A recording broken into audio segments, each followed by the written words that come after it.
So today I'm going to talk about authentic literacy, and my thesis or my focus is using authentic literacy can really deepen the students' learning and uh, get them more engaged in the content. So Neil K. Duke defines authentic literacy as reading and writing that wouldn't be found in the regular classroom setting. So these would be your book reports, your standard essays, things like that. Authentic literacy really delves into the content, and it kind of it motivates students because they're a lot of the time students are asking, well, why is it relevant? Well, authentic literacy is much more of a real world approach, and it has students arrive at the learning. So it's very constructivist in that regard. It in speaking with motivation, students who really engage in, since it's a student centered approach, they're going to be motivated to do well because they feel they have a stake in it.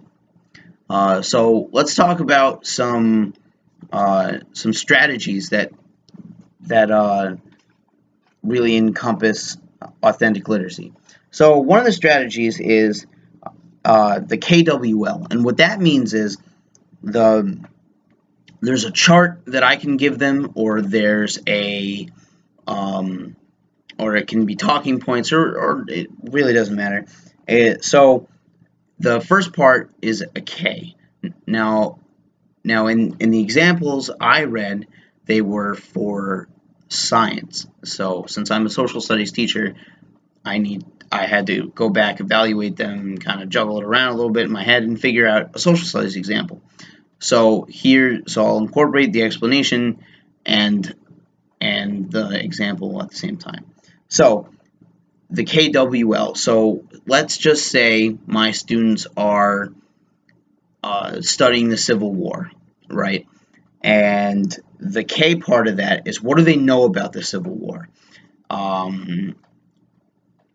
They'll write down everything or tell me everything they know about the Civil War.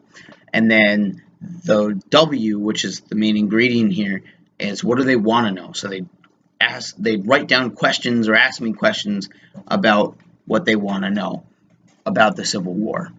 And then the L comes after the lesson, and that would be what they learned from the lesson.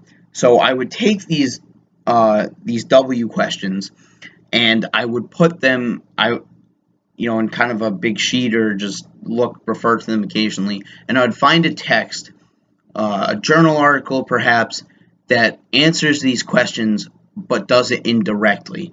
So in that way, the students are, once again, they're arriving at their learning, and instead of me talking at them and just answering their questions, now they have to read for this themselves and find these questions.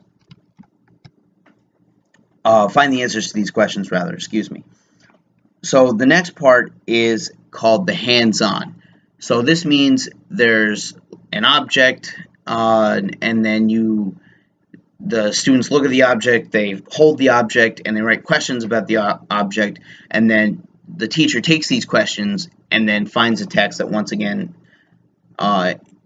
indirectly answers them.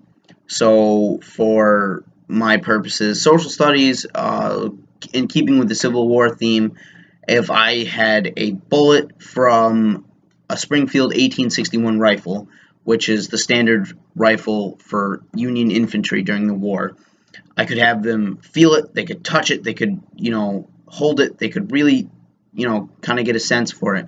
And I would have them write questions about it. And then I would take these questions and I would put them in, I would put them aside and find a text that really answers the questions, but once again does it indirectly.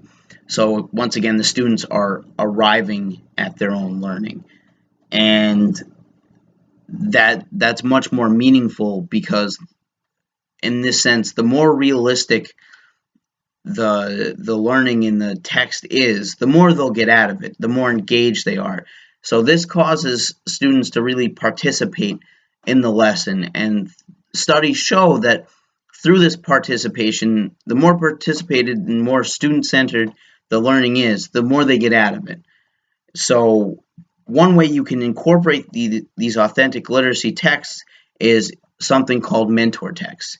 And what that is, once again, for a social, is these are texts that mirror what kind of writing you want from your students.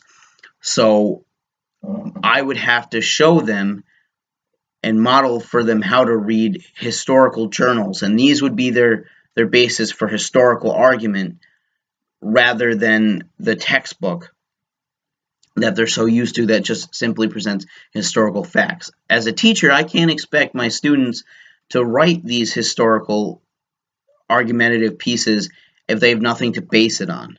So through these mentor texts, which are part of this authentic literacy, is we would read these journals and find the thesis and find the evidence for the thesis, and there's a lot of scaffolding, and we'd engage it as a class, and then you'd engage it as a partner, and then they can see these historical journals, and they will know that that's the kind of writing I expect from them, and that's the kind of writing I know they can do for me.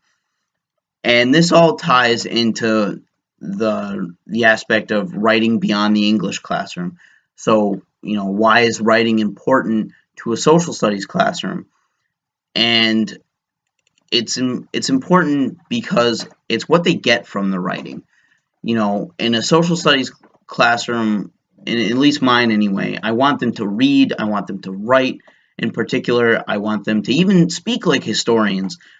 And that goes beyond just my classroom, because they'll take these skills they learned from writing history. And when you write history, you write a statement generally, and you argue it. You take a thesis and you use historical evidence, and you argue it.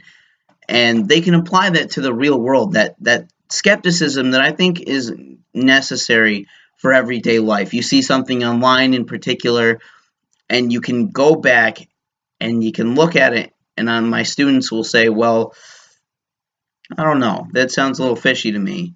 And they can think about who wrote it, when it was written, where it's coming from, kind of follow the bread trail, so to speak. And that's very important just for everyday life. It doesn't even necessarily have to be a historical text. It can just be a everyday article that they're reading.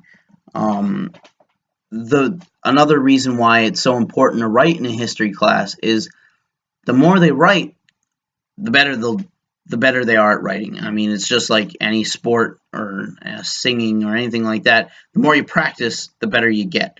So I want them to practice this writing. And again, this will go beyond my social studies classroom, is they're going to learn how to write different ways, and they can take all these different ways of writing, and then they'll leave my class and they'll leave school, and they'll be good writers. And eventually they'll